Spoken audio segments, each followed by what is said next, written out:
We're back. It's been a while, Jamal, but we're back. I don't it's know when is the been last time recorded, if I'm completely honest, but we're back. it's been the last time we recorded was like pre-World Cup for sure. Granted, I remember it was we talked about the Let me see. boys finale, so that must have been like May. Oh, So yeah. yeah, it was literally been There you like two go. months considering it's about to be the end of April. I mean end of July. I don't know why I said April. But John, my friend, how are you? I'm kind of depressed, but we'll get to that later. If you don't know, I'm a Newcastle United supporter, so today's been kind of I woke up out the bed and just been emotional. Oh, look at that. 69 days is our last recording, so very nice. Very nice. Nice. Look at the timing for us. Very, very You nice. can't script it any better, my friend. I mean, this This is the is, nicest gap we've ever had between episodes, you know? dude, the night. I'm just It glad we is the didn't do it nicest. 2 days before. We didn't do the meme number. We did the nice No, number, you know? we did well. Technically, this is the original meme number. We can't get the other one though. But to get back on track, I mean, this is probably garbage time because we're gonna talk Jags briefly since it's only been 2 days of training camp that we can go off of, and then we're just gonna do a lot of yapping today, basically. But I did go to Jags training camp today. I'm actually not posting a lot on social media as much. Like I got to log back in on the Jagged Edge. I deleted Twitter off my phone, so I only log on my computer and my web browsers. But honestly, today's session was kind of a shit show because they didn't allow the players to go outside until like I think like 10:30 or something. So I left early. The players are doing all of their routines indoors today. So I barely got to see. I saw like a glimpse of Trevor Lawrence, a glimpse of Ruka Horror, and like a glimpse of Cam Little. And after that, I saw nothing. It's like this like tiny screen on the other side of the Miller Electric Center. So not a great fan experience today. They should have honestly sent the fans home early. I mean, I guess they had like free autographs for the quarterbacks and tight ends today for whoever got those. So if they did, shout out to those people that did because I mean, I've met both Trevor and Brent Strange, pretty cool dudes. So, other than that, I mean, is there anything that you want to kind of point out the first 2 days? I heard yesterday it was a defensive masterclass, and then today it was the Parker Washington show, according to our good friend John Shipley, good friend of the I was pod.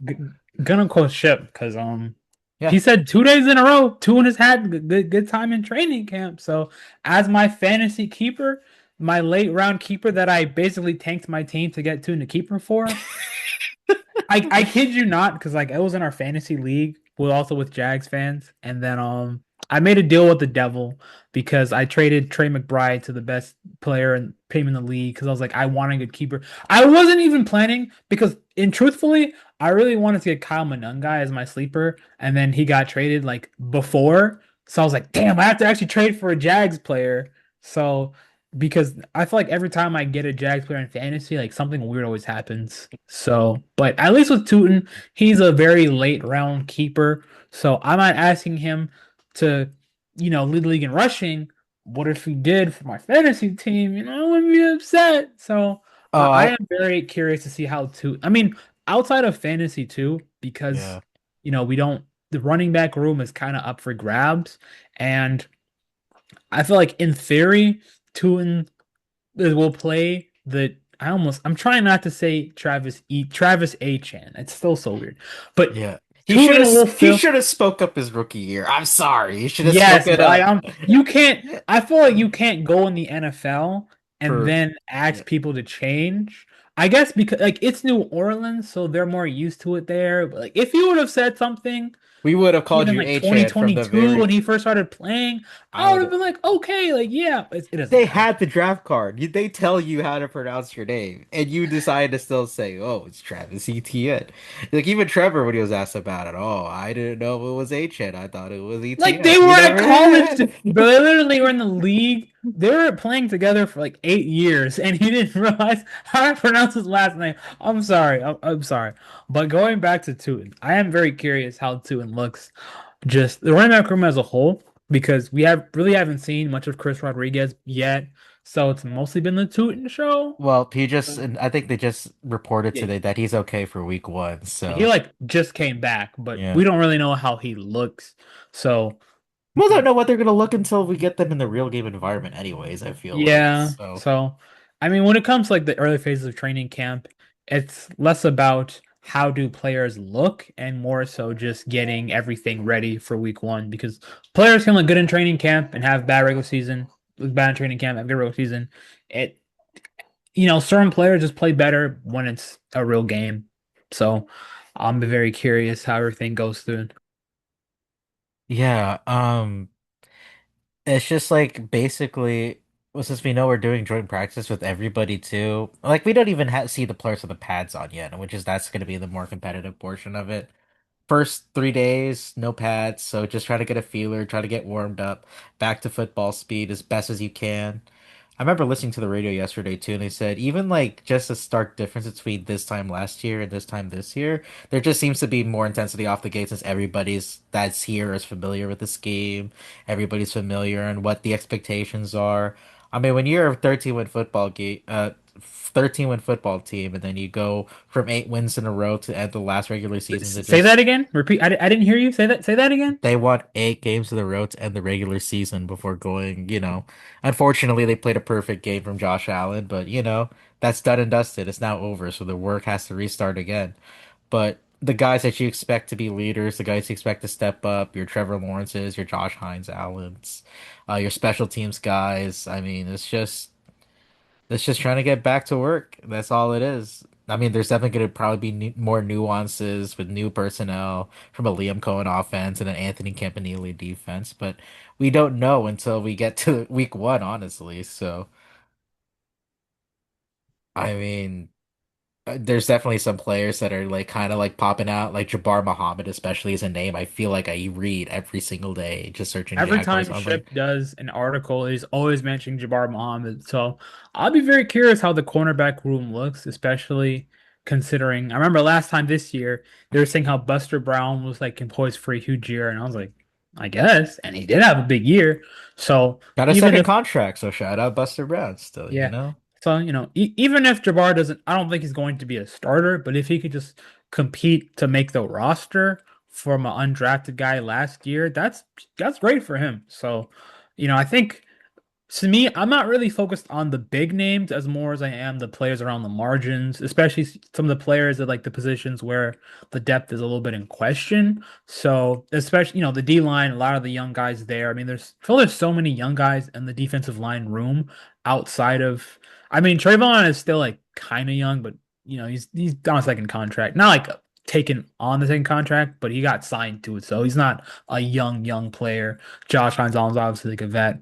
And then outside of those guys, I mean, you have Strigo, who they like. You have BJ Green. I'm not gonna say his other nickname on here, We but they cannot have say BJ that Green, nickname who they on here. like. And We then cannot say they that. added a bunch of new. I mean, Jalen McLeod last year, who didn't really play, but he's a Sam linebacker, so him and Yasir Abdullah are going to be fighting for that last spot. And then you're just going to have a lot of different players. I mean, Zach Durfee, I know he had a little flash today. I mean, I haven't heard anything Wesley Williams, but Wilson's probably more of like a pads player because he's more of a run stopper. So just very curious how the D line all looks. No, for sure. Like I said, and we don't even know what the defensive lines could look like till the pads are on and they're going up against other teams anyways. I mean, because I feel like the expectation, because they're doing the joint practices, the starters are not going to play a single snap this preseason. They're going to get their feelers for who they're going to play against in those joint practices against the Saints, Bucks, and Panthers, and then they're going to be like, all right, like basically whoever's going to be on the field for the preseason is all going to be the people that are fighting for the bottom half of the 53-man roster at the end of the day. Because honestly, we don't need to see Trevor Lawrence out there. We do not need to see, honestly, a Parker Washington, Jacoby Myers out there, Brian Thomas Jr. We don't need to see those guys out there during the preseason because they're already going to get a feeler for that kind of in-game speed in a more controlled environment in a practice setting. And we got to get the younger players up to speed to see if, worst comes to worst, somebody goes down. Is there going to be a guy that can step up and kind of either hold their own or hell, even surprises and make a name for themselves down the stretch of the season?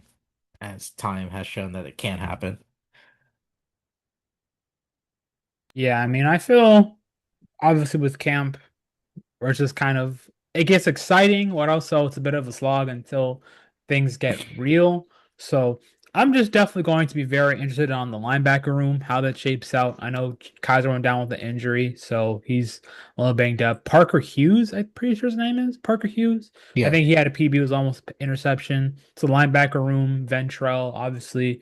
It's pretty much just Foye, Ventrell Miller, who's like kind of proven, but still not really proven. And then like Branson Combs, Parker Hughes, Jack Kaiser. So linebacker room, I'll be very curious. Safety room also. I think Ransaw went off for a little bit, but came back. Ransaw, we didn't get to see him play at all last year, so hopefully Ransaw can make some waves. I also really want to see what that out of Husky and just kind of I because they want to play more than just two safeties. A lot of the they're gonna try to do a lot of dime stuff. I'll be very curious a how lot of big nickel with the yeah, free like big secondary. nickel, some dime. So I'm just very curious because I know that they want to. It's not just going to be Antonio Johnson and Eric Murray. They're going to want to rotate multiple safeties in. So, is it going to be when they do go to that big nickel? Are they going to move Antonio down in the box more and have him play? Where I think is probably his still biggest strength. Is it going to be Ransaw back there? So I said linebacker, safety, and D line are the positions where I'm just very curious how it'll all pan out just because there's a lot of young guys there and a lot of unproven depth. So to me, those are what I'm most excited about to see in training camp. Also, well, the running backs as well, because I feel like the wide receivers, it's kind of boring. Like we already know It's the who's four. going to be. It's the four guys. Like who can be the fifth and potentially sixth wide receiver Yeah, on between the Josh roster. Cameron and CJ Williams, and I mean, if maybe they get a vet or something. I mean, they did have a visit with Zay Jones, which is so random. It's so funny. But I mean, like quarterback, you're not really looking to. We know Trevor's going to be fine.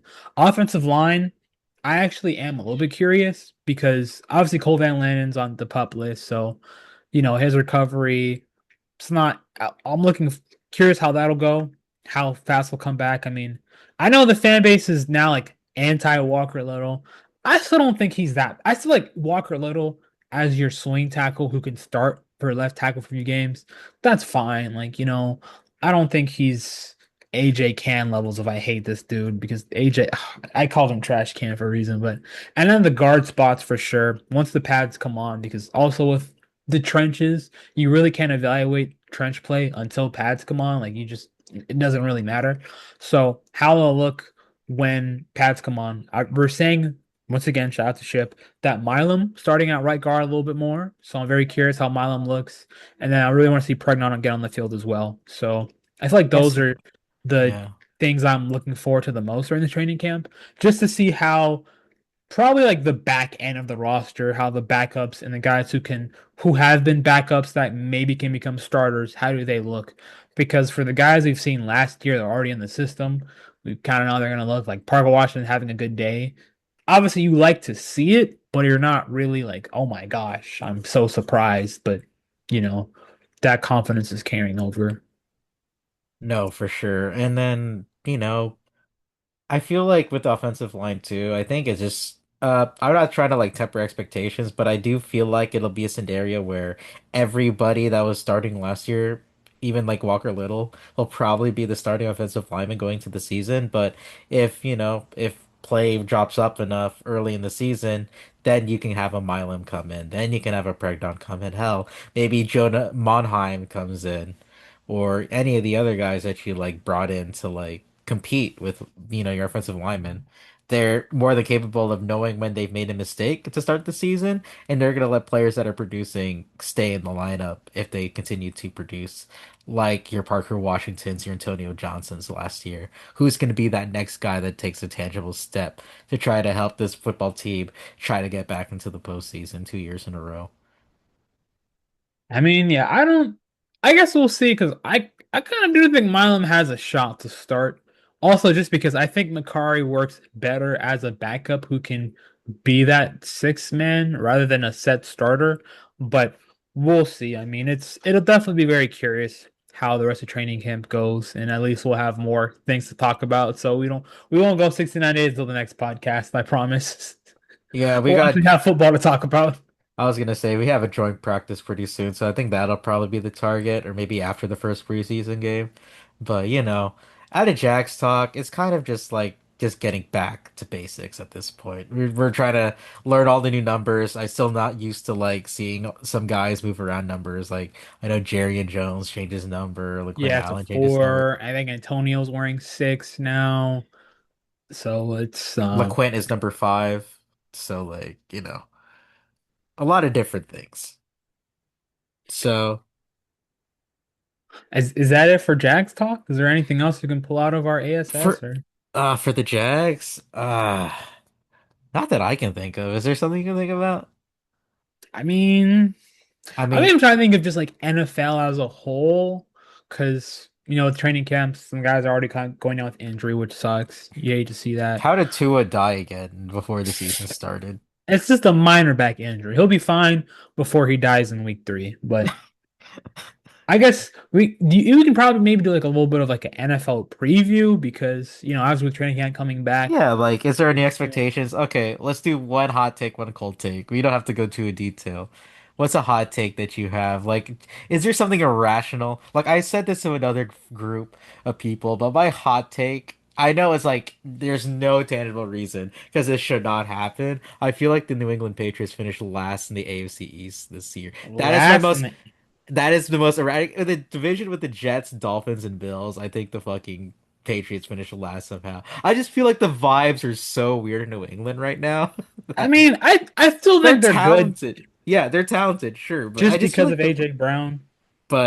the vibes, especially Vrabel's coming up with the dog first press conference after training camp. Like, brother, I literally forgot brother, about that whole Mike Vrabel thing, bro. brother, Oh my brother in gosh. Christ, you are addressing the elephant in the room one way or another. It, Mike, do not it's be slick. it's definitely I really forgot about that. I'm trying to think of a really big hot take I have. I mean, There's no reason for it. It's gonna be completely wrong too, and I I already feel like accepted that. Mike, But I have a cold take, but I don't know how hot it is. Is that okay, is I it think the lukewarm? Lions finished last in their division. Well, they did it 2 years in a row. They're gonna finish last in your division. But not even that's the thing, is like not because I hate the Lions. I just think that division. Oh, I think the Vikings were last, technically. No, the Lions are The Lions technically were last. last. I They know they're like were. close. It just It was hilarious because they were dead in the water middle of the season. They somehow finished above the Lions. I even swear with to nine, yeah, even with nine. even with 9 leading and Max Brosmer leading the charge for part of the season. I'm trying to think of, do I have anything else insane to say at the moment? I can't think of anything. I feel Yeah, that is so weird. Yeah, so last season for the NFC North, Bears 11-6, Packers 9-7-1, Vikings 9-8, Lions 9-8. The Lions technically finished last at they 9 and finished 8. last with every team had 9 a and winning 8. record. That is That's crazy. That division is a bloodbath. Yeah, so I'm very curious how the NFC North will look again. I feel that's probably the division I'm most excited about to see, just because I could see any team there winning 10 games and I wouldn't be that surprised. So I'm just I'll be very, very curious, because to me that's just like a murder's row division. Um, yeah, I mean, I feel like that's, I guess, like my not even a super hot. I'm also kind of high on the Saints this year. I'll be very curious how they Tyler look. Shaw. It does suck. It Tyler does suck Shaw. that they lost Brian Brazil already to training camp ACL, which between dude, the Panthers have already had some terrible injury luck. They lost 2 players already. The 49ers are just Kyle Shanahan. Even their head coach is getting in injuries now. Oh, the Niners, it's just the The heritage. substation. Yeah. Watch the power plants, baby. Christian Kirk already hurt first practice in the training camp. Yeah, Brother in C Christ. Kirk is down. C Kirk is down. Sources tell me he's okay. Please God. Who will carry the flame in his absence? But Oh man. yeah, I feel that's like mostly it. Like NFL. I'm ready to talk football, but I'm not talking about NFL. Yeah, we gotta talk about the World Cup. The NFL That can wait. We don't have like real World tangible. What El a Copa World Cup. Mundial, that was generational. I'm not even gonna lie. I mean. it just helps that it was at stateside, so there's a lot of American interest. This is the most viewed World Cup, I think, ever for the United States. I mean, I'm pretty sure the viewership worldwide is always like fucking fantastic. So biggest sport in the world, over 1 billion people watch, and it's just what a time it was. And it was such a fun time for our glorious, well, I got the hat, the United States of America until a certain individual decided to piss off some European people, specifically the Belgians. But other than that, I think it was a lot of fun until that final game. Yeah, I love Big Romelu Lukaku still to this day. Some might say Javal is just a shorter, smaller version of Big Romelu Lukaku. Nah, I'm not a striker. You're not a striker? Yeah, you're a I, winger. I couldn't date Meg the Stallion. Oh. She couldn't handle me respectfully. Oh, I love the that's there, But buddy.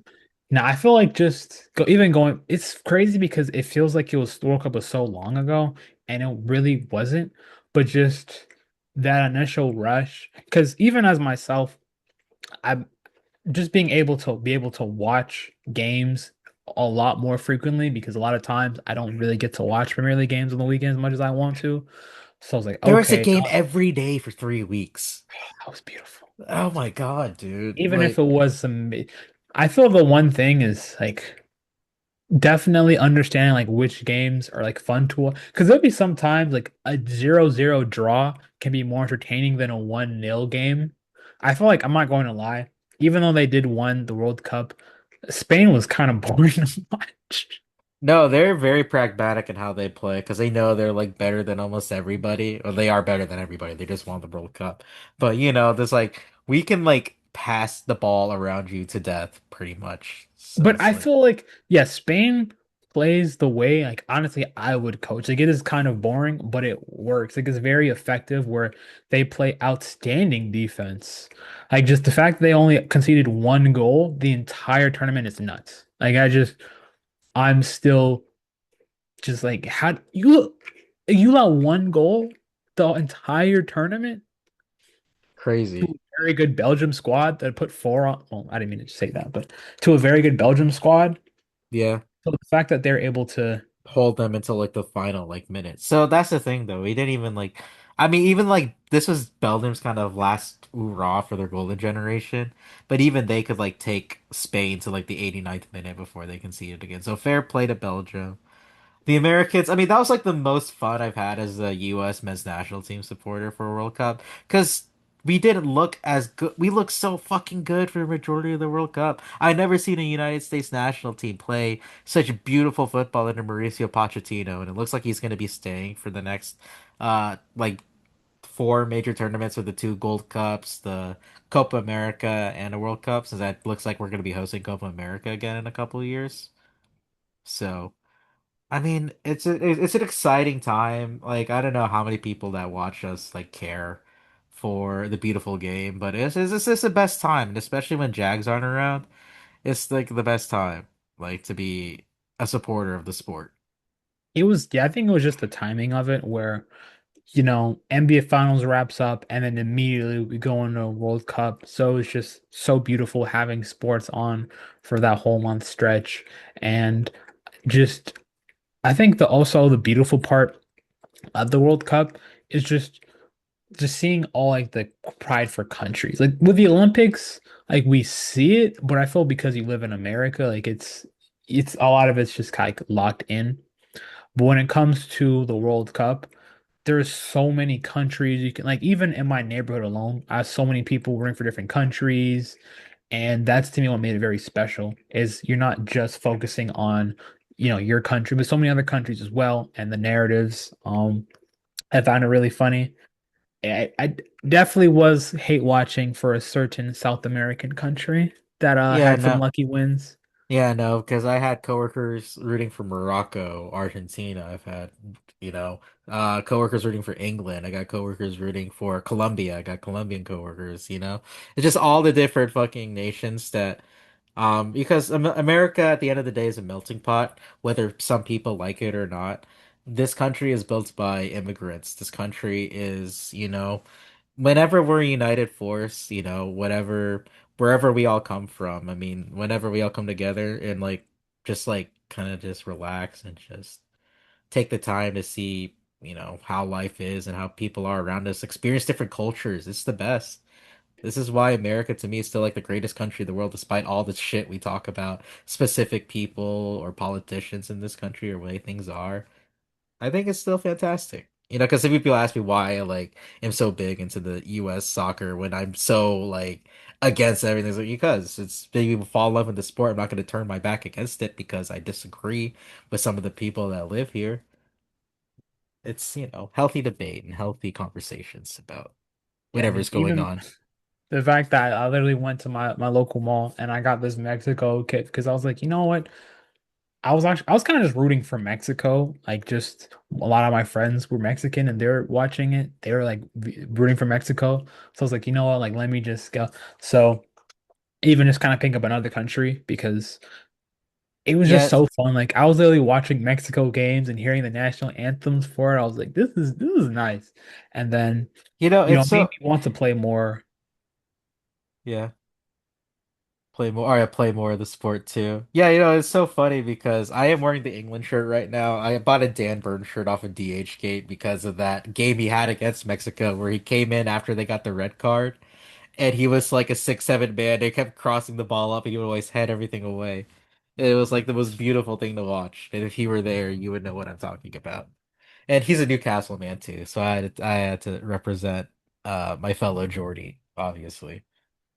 And then I think even just the funnier part is World Cup Twitter was the funniest thing. Oh, Brazilian Twitter during the World Cup.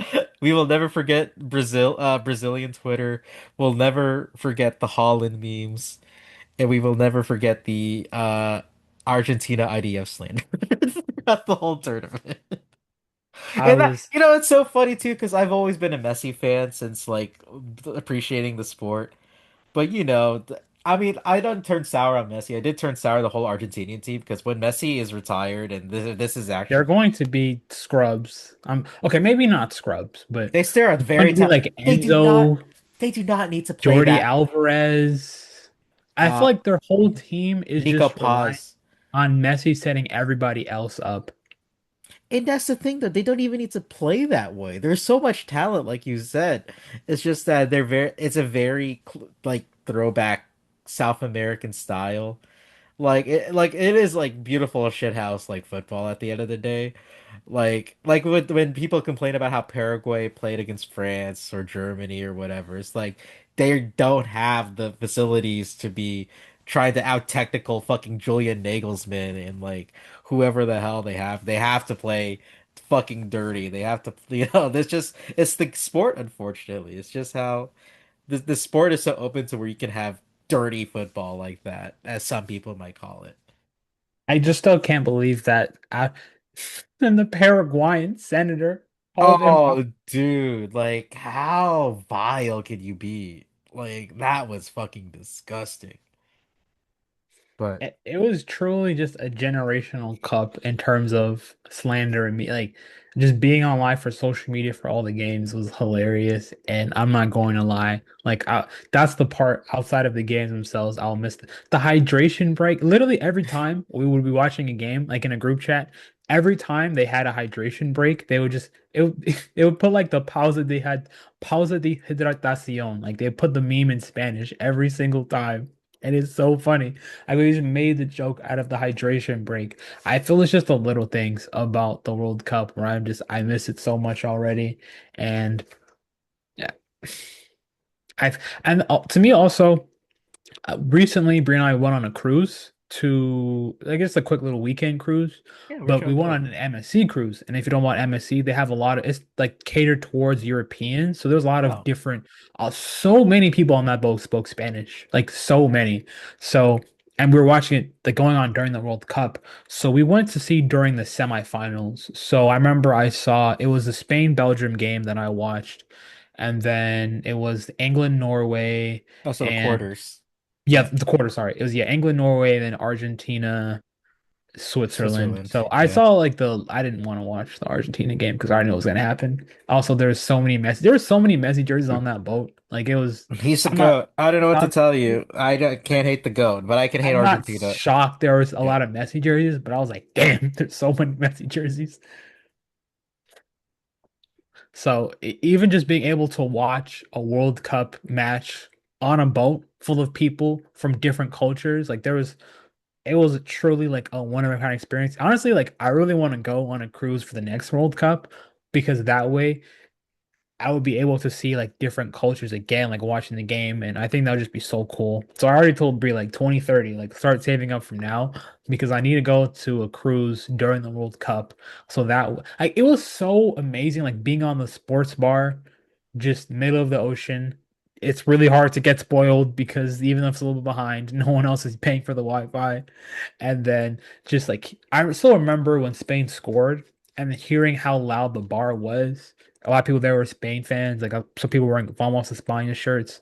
So like just that experience, I was like, this is truly a one of a kind experience. I was so grateful that I was able to be there during that time, just because it was unlike anything I've ever experienced for any sporting event. Like it's different when, you're watching an NFL game, everyone's from the same team and you're all fans. But when you're watching a World Cup match full of people from different cultures coming together toward the beautiful game, it just I'm never gonna forget that experience. So I'm as a 2030 World Cup, I need to go on a cruise. Hell, even if it's for you Champions League, I'd go on a cruise for it because Did you see the news today too? oh, for UEFA trying. I'm like, Infantino, he got like too many conversations with Donald Trump. Get that man out of here, He bro. spent too much time around a certain person. He's like, I can be corrupt too. Well, more corrupt because Yeah, he's trying right to now. sell a non-profit organization to private equity. Like, get out of here, dude. Like, what are you doing? This is why I hate private equity. But They ruined the Boston Celtics, so you got that going for you. actually, can we talk about? I need to talk about that now because Yeah, speaking of the NBA Finals, we will circle back to the night. You had one good news, you had one really disappointing news. Giannis is not yeah, even disappointing. yeah, It's just the nature of the fact that yeah. LeBron is only in Philly because Jalen Brown got traded, and they only traded Jalen Brown because they like. It's a I'm whole not going to lie mess. though. I'm still glad, like Boston will still be a good team in the regular season, but trading Jalen Brown for scraps and then watching him go. It's not even that they traded Jalen Brown.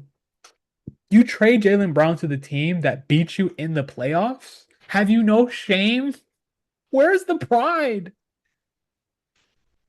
Like, you know how much of a female dog you have to be to say, yeah, we're gonna trade one of our second best player in the inside the conference to a team that just beat us in the playoffs. Like, really?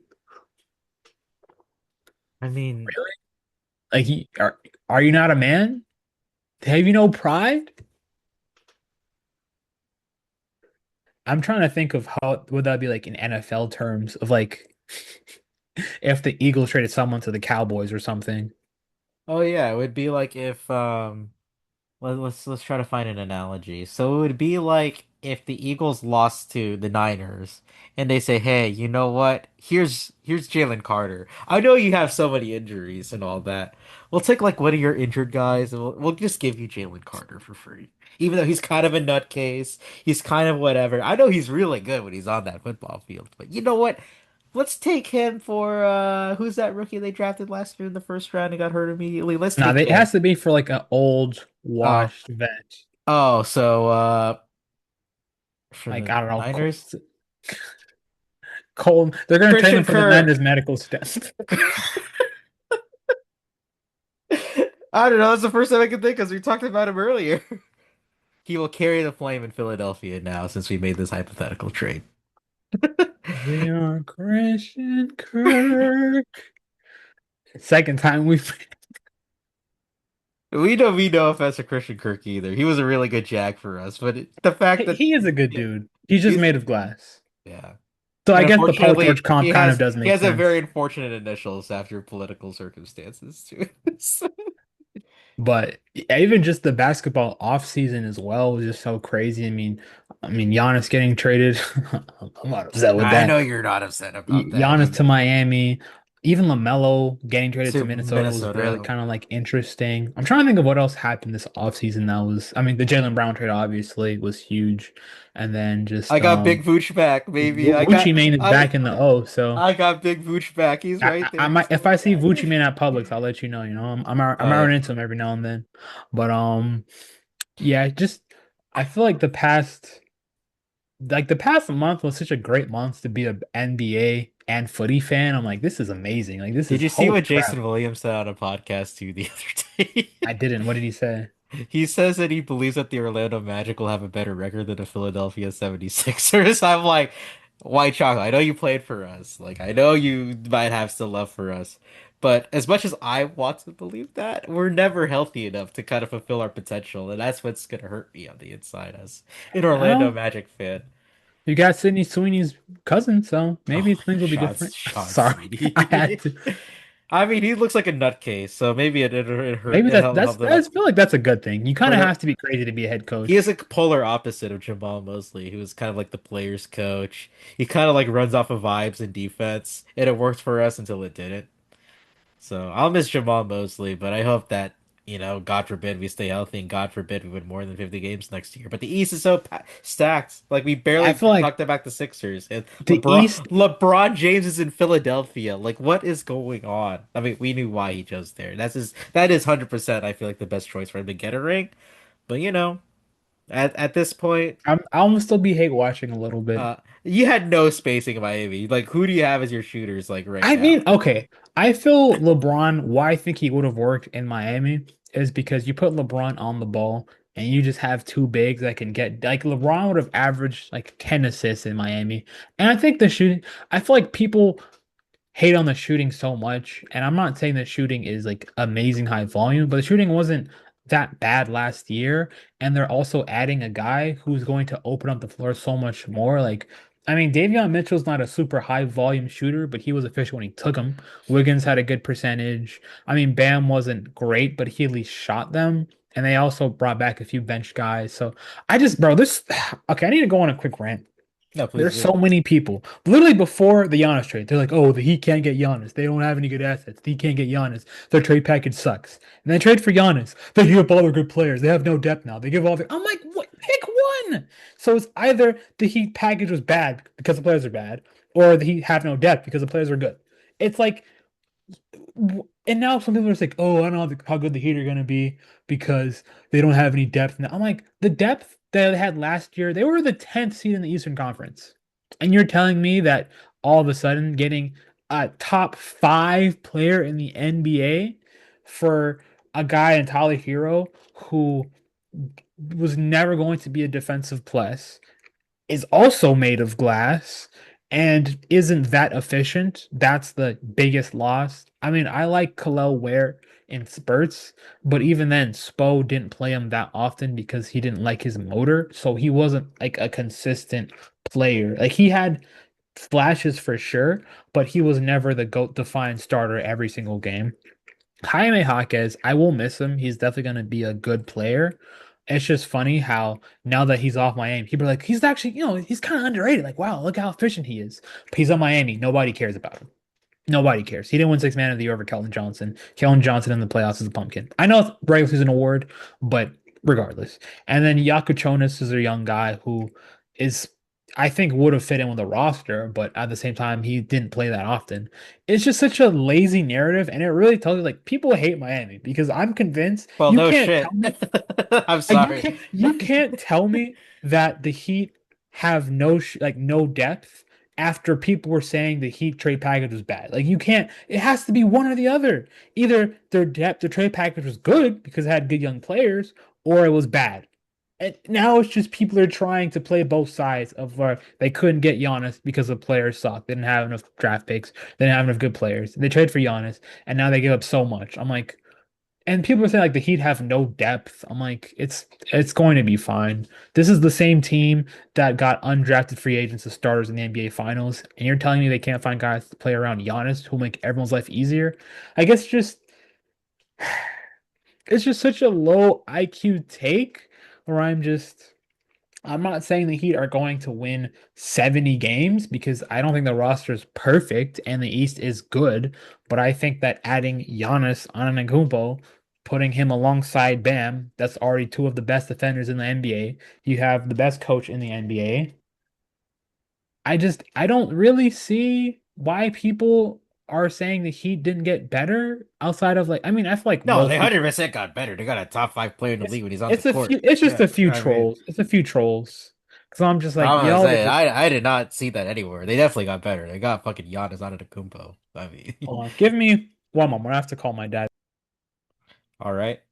I'm gonna be rambling. You know what? I'm gonna plug the merch. But I don't know if he has it with him. He'll probably just bring it back because I'm gonna bring it up. Y'all gym yet? That is Javal's athleisure brand, athletics brand. Just some of the best products you could possibly get. YGY, support the brand. It's in the description. I don't know what new products Javal has for YGY, but it's definitely down there. So please check it out if you can. But I guess my NBA homer take when it comes to Orlando Magic, like I did kind of touch upon it, but can they stay healthy? I mean, we took freaking the number one seed in the East to 8 games. I mean, I don't know if Detroit gets number one seed again because it's such a tough ask, and everybody in the East feels like they got better. So. I don't know. I'm very like cautiously optimistic about the Orlando Magic. I just want them to stay healthy because we knew what a good Orlando Magic squad looked. The freaking Pistons had no answers for Franz Wagner, especially when he was defending Kane Cunningham, and then once he went down, the whole series kind of went to crap. That game six, I will never forget that. That was one of the worst sports moments as a fan that I've had, probably since that AFC Championship game in 2018 for the Jags. Oh, I hate it. I hate it. I hate it so much, but that's over now. So, yeah, it's just me just kind of talking to the void right now. Um, I don't know what else to say. I mean, I do want to talk about why I was kind of depressed before this podcast began because Eddie Howe, manager for Newcastle United, left after 5 years. A lot of bad. Like even I wanted him gone before the end of the last season, but now that it's over, it's been 5 years since basically the takeover and the new era for Newcastle United under the PIF Saudi Arabian ownership. I mean, it's just been a roller coaster ride. A lot of our players decide to leave, like Bruno Guimaraes, our captain, Brazilian, who had a really good World Cup too, besides the penalty miss. I mean, it's a very daunting thing to see a bunch of change happening all at once. So hopefully Newcastle United get their shit together too, because it's a very nervous time. And it's so weird because out of like all the teams that I like, the Jacksonville Jaguars, out of all the teams, that is probably the team that would consistently have most hope out of those three that I mentioned. It's absolutely insane. I'm back. Crisis averted. Hey, I just rambled for like 2 minutes about the Orlando Magic, and Newcastle United while you were gone. And I tried to plug YGY as well while you were away. United. Yes, I did. So, I'm kind of glad it happened. I had to just get that quick rant off my chest. Now I can go back to talk. Speaking of United, we can go back talking about footy again. I mean, I yeah. actually am very, very excited to see both the Prem and the Liga this year. I mean, specifically just how Real Madrid does, with the dictator and everything, and Mourinho coming back. That'll be a Oh, the very Netflix interesting. documentary is out too on the 11th, I believe, on Netflix for Jose Mourinho. So I can't wait. I will tune in for sure for the Mourinho documentary on Netflix. It's just so funny that literally like Real Madrid, Fulham, and RB, like sorry, no, yeah, Real Madrid, Fulham, and then Benfica, they just did a three-person trade. It's just so funny. Like, how does And that then also happen? like the first match that Fulham plays is versus Chelsea, who had the other ex Real Madrid manager there. No, So yeah, Xavi Xabi versus Alonso. Hernandez. Yeah, It's, wow. it's it's gonna be very And funny, it's a West London derby too. It's a derby match with two former Real Madrid bosses going at it. That's crazy, actually. Yeah, shout out the Cons, for them making some moves. I mean, they didn't really want to lose Silva, but sometimes coaches just They want to go home, leave. but they just want to go home, I guess. So I can't blame. It's so funny too because they beat Newcastle on the final day, and Newcastle looks so bad. And now that Eddie Howe's gone, it's so daunting with new managers, a lot of different players like wanting to leave. Like we lost Anthony Gordon, we lost Sandro Tonali. We're probably gonna lose Bruno Guimaraes. I mean. Oh, it's so nervous being a Newcastle fan right now. After so much promise from the takeover and just like a couple of Champions League runs that Eddie Howe gave to Newcastle United, I'm very nervous about the future of this club. Like I don't want to say like we're gonna be in a relegation battle all year, de depending on who we hire as manager. Like we talked about Matthias earlier, but I'm so nervous for the new season, and I hope it goes well. But I've seen this story before. It's gonna be a very long season for Newcastle. But hopefully I'm wrong. I Hopefully I'm mean, wrong. we'll see how everything goes. I mean, I feel for just obviously any club that's not in the Big Six, it's just don't get relegated. That's just Yeah. kind of the goal. Is just to And maybe make a push for Europe, right? Europa League or the European Conference League. Like, just make a push for Europe. This is how it feels like at the end of the day. And then speaking of relegation, I remember seeing a lot of tweets about people, with the America USA playing in the World Cup and how they can get better. A lot of people are saying that they need to have relegation in the MLS, and I think it's the USL, the other Yeah, league. they're introducing promotion relegation in a couple of years between their four leagues. So we will have a I'm just four tier system, and actually Jacksonville has a team in that second division as of right now. But they're the worst team in the division right now. So if it started this year, we would be relegated to the third division in the second tier of American. So we're like the fifth tier out of like the bottom five tiers of Hey, American everyone got to football. start somewhere. But I actually really am very curious, just kind of how US football evolves over. I mean, I don't think it's going to change over. Like it has to really be a long-term process Yeah. where I was listening. There's a podcast with Ocho Cinco. He does a lot of really good work with footy called The Long Run. And just him talking to Landon Donovan about how the US system the clip went pretty viral, so you may have seen it before. How Landon Donovan was saying how like, his mom couldn't afford to put him in soccer. So if someone didn't step up, he could almost never played. And then just comparing how like youth academies over like I was watching a clip. I was like 11-year-olds playing for Barca and they were moving like insane. I was like, these kids are 11 and they're doing things that I have could never do. So I'm just hopefully the change can really start now with the youth and we can create more programs to have kids play because I think the beautiful part of the beautiful game is especially for like kids when you have so many people that can play it's an easy sport like you don't have to worry about oh it's basketball you can only put 10 people in the court at a time you can put so many kids at a time and so I'm really curious. I mean, hopefully what if my daughter wants to play footy, then I'll definitely try to push that along.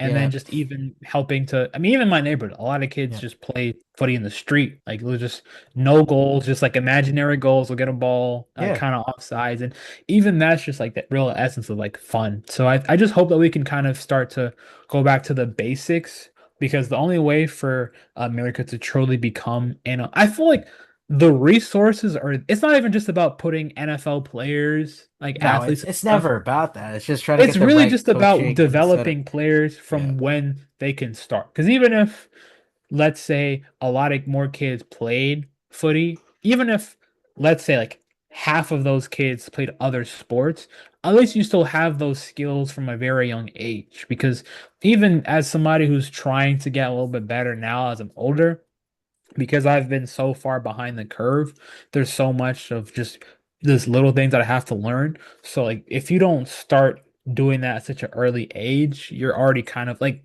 college footy, you're not going to compete. Like people at that age are already suiting up to play for major clubs by the time people here are going to college. So I'm just very curious how it all looks in the next few years, and just hopeful we can, even as a U.S. hater, not even like a full on hater, just I wanted Mexico to go further than the U.S. They both got knocked out in the round of 16, so it was kind of funny. But even as somebody who was like pure U.S., I think just I want to see the growth for the youth more than anything else. So like, not even just my daughter, but any other kids growing up, they don't have to pay so much money, but private equity is killing youth sports in America. That's another Yeah. rant for another day, but Yeah, but it's just a lot of different factors. You don't have to go into detail. I think anybody that's watching us up to this point is pretty knowledgeable about the state of just like just American economy, sports, all that stuff. Like I was just to like briefly touched upon it. I was seeing people at Newcastle's like subreddit complain about ticket prices being like £60. Like, oh, this is way too expensive, and I'm paying like over $1,000 for like 8 fucking Jags games, where 6 of them are regular season. Like that's crazy how like different the culture is from like there and here. Like it's absolutely wild. I mean, if it's that cheap, I'm not gonna lie. I feel I wouldn't be like dying to go visit England, but if I were to go, I would have to go see a Prem game or just Yeah. even any In game in London, you general. have like 7 or 8 clubs you can choose. Dude, I just looked up actually like how many football clubs are in London. How big is this city? Like to have all these No, it's clubs? just like a neighborhood. Oh, there's just like a football pitch like right over there, right? This is like crazy, isn't it? Like how many are in like one city? I chose a club that is like one club, like Newcastle United, because it's legitimately one club for the entire city. And they're just super rabid, passionate. They can be a little bit idiotic. Like I love that about any fan base. Like we're in the state of Florida. We have our crazy, stupid fans, whether you like the Jags or the Gators or the Seminoles and all that. So it kind of like reminded me of home. Yeah, I mean I think even just seeing how like literally there's so many small club, not even small, but so many like big and like smaller clubs in one city, which London is obviously a huge city, but like in New York, there's only like two of each sports team. In London, there's literally so many different teams. Every neighborhood So has a club. Like it's fucking ridiculous. Like West London got 2 clubs. Like East London has like or South London has like Crystal Palace. You got North London with Arsenal and Tottenham. You got like oh my God, like I how mean, many? hey, just remember what London's oldest professional club is, the first club in London, Yeah, and that's Shout out Fulham Craven Football. Cottage. Yeah, yeah, Fulham Football Club. Hopefully things hopefully things are pretty good for Fulham this year, but we'll see. Yeah, I mean, I think with that, that pretty much wraps up our catch up, Javal. I mean, it's just been a lot to talk about because, we're still kind of itching for Jags news. I have a feeling that something happens after this. I'm just kidding. Nothing's, if something happens We're gonna after, get off this podcast and breaking news: the Jags will make a blockbuster trade. Vita I'm just kidding. Vea, Jacksonville Jaguar, even though he wants to go to California, so probably not. But like, can you imagine? I mean, but it's been a lot, and we had to catch up. It's been 69 days since we last talked. Once again, very nice. But other than that, Javal, do you want to leave with anything? You want to plug YGY yourself? Do you want to just talk about whatever else?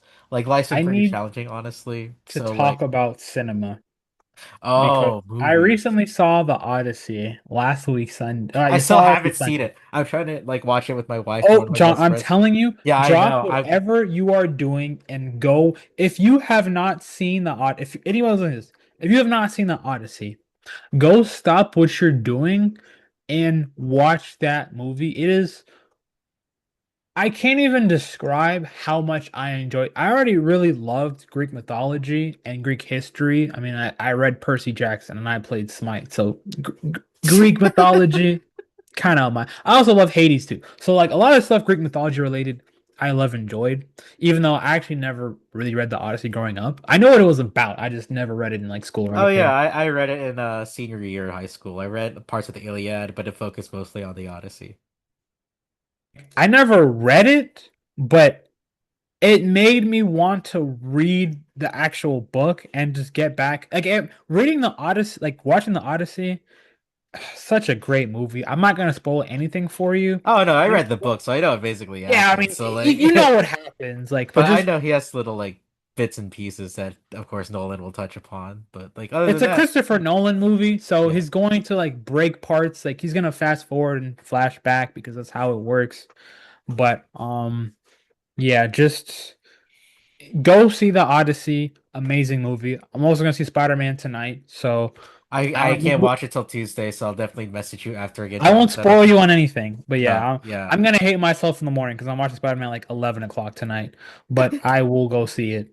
But yeah, just Odyssey is probably one of the best movies I've seen in a long time. And a lot of, I watch a lot of superhero stuff and like some action drama comedies, but literally the last movie I've seen that was probably as good was Oppenheimer, also Christopher Nolan movie. And I like love the Odyssey Oppenheimer and too. Yeah. IMAX, just the audio quality. I didn't see it in 70 millimeters because there's only one 70 millimeter theater in the state of Florida in Fort Lauderdale, which is booked out, so I can't go. But just seeing like hearing the movie, not even just seeing but hearing the movie, the IMAX quality. I remember there's one scene where they fired an arrow and it felt like I was literally hearing the arrow like fly by my face. It was so insane. So if you can go see the Odyssey and IMAX for the quality, I don't know how to do 70 millimeters, but shoot, they're announced more time. So if you're lucky enough to go and you live near Fort Lauderdale or anywhere near a 70 millimeter theater, please go watch it. It's such a great movie. I literally there was times during that movie I was so tense I didn't want to open my eyes. Like I was just on like edge the whole time. I was like, when the Cyclops came, I was like so nervous. And then during the Cersei scene when they were turning them into pigs, I was just like I was kind of disgusted. Like it was so like it was very like visual. And then the Oh, end of the movie, visceral. Yeah, very visceral. when he comes back and then he's fighting off the suitors, I was just like, this is cinema. And then like the end credits, I was literally like crying because of how good of a movie that was. So go see the Odyssey right now if you can. I just you owe it to yourself if you enjoy movies or you enjoy stories because it's a 3 hour movie and the 3 hours goes by like so quickly. It doesn't even feel like 3 hours. So Christopher Nolan, it's your birthday. You're 56 today. So Christopher Nolan, you've made lots of money. Get yourself a drink. Okay, one last question before we go. Yeah. What could Christopher Nolan do for his next movie? I'm just very Draft Day 2? Drafted is crazy. I mean, a 3 hour movie going about how NFL general managers work for a big trade. I don't know. That could be kind of funny. Not just no, that'd be kind of cinema. I'm not gonna lie, but like I feel like a serious answer. I kind of want to do like more like epic stories now because the way he did the Odyssey, I'm like, I kind of want him to do the Iliad too. That'd be fire. But It's whatever he wants at the end of the day. whatever he wants, Christopher Nolan could do a 3 hour movie on literally anything, and it would be hilarious. It would not just hilarious. It would be a cinema. Like so. Yes, if you can go see the Odyssey, great movie, and yeah, that's all I have to say. Oh, going back to Spider-Man, shout out Paige Beckers for an all-time clip with that interview question. I'm pretty sure you saw it, right? I didn't see it actually. Oh, so Paige Beckers was interviewed, I guess it was around the WNBA All-Star Weekend, and she was asked a question. If you could swap places with a celebrity for a day, who would you choose? She didn't even pause. She said Tom Holland. And the interviewer was like, why Tom? Oh, I see. I can't blame her. I can't blame her actually. Paige knows ball. Let's just say that. Paige Beckers, you are a ball knower. You are a baller and a ball knower. That's all I'm gonna Oh say. my! This is why you listen to Jagged Edge. This is why you listen, folks. But yeah, it's good to be back, We've John. seen Paige Becker's teammate girlfriend, like she dips the chocolate. You know what I'm saying? Like eh. But at the end of the day, this was all about. We're all having fun. Yes, next time we do a pod, we'll actually be wearing more Jags gear, not just our footy jerseys. But John, my friend, as always. It's good to see you. Oh, my daughter's waking up, so Yeah. kind of need to wrap up Great soon. timing. Love you, buddy. Like, subscribe, do all that stuff. Javal's gotta take care. Gotta take care of little Jax. The And future of US was women's soccer, yes, add more stars. unless she plays for Team Jamaica, which in that Oh, case you I know think what? it's Yeah. probably. But You know what? Hey, I hope she adds more stars to the US Women's National Team jersey. That'd be also kind of lit. I'm gonna teach you how to rainbow flick soon. There you go, as you should. Oh, it's Project Mbappe, but Project Jax. She won't be a dictator. At least I hope not. I mean, if you did, you'd be very proud. Be very proud of your little If she dictator. is a dictator, then at least she can score a lot. So, Jax, Exactly. If you're that psycho of a player, like a Mbappe, Ronaldo type, you know what? Fair enough. You gotta like Chilean dictador, killer instinct, baby. Chilean This has dictador, gone way off the rails. Have a Chilean good rest of your Mbappe, day. Chilean dictador. Okay, we gotta end this now before I start singing the whole song. Love you, buddy.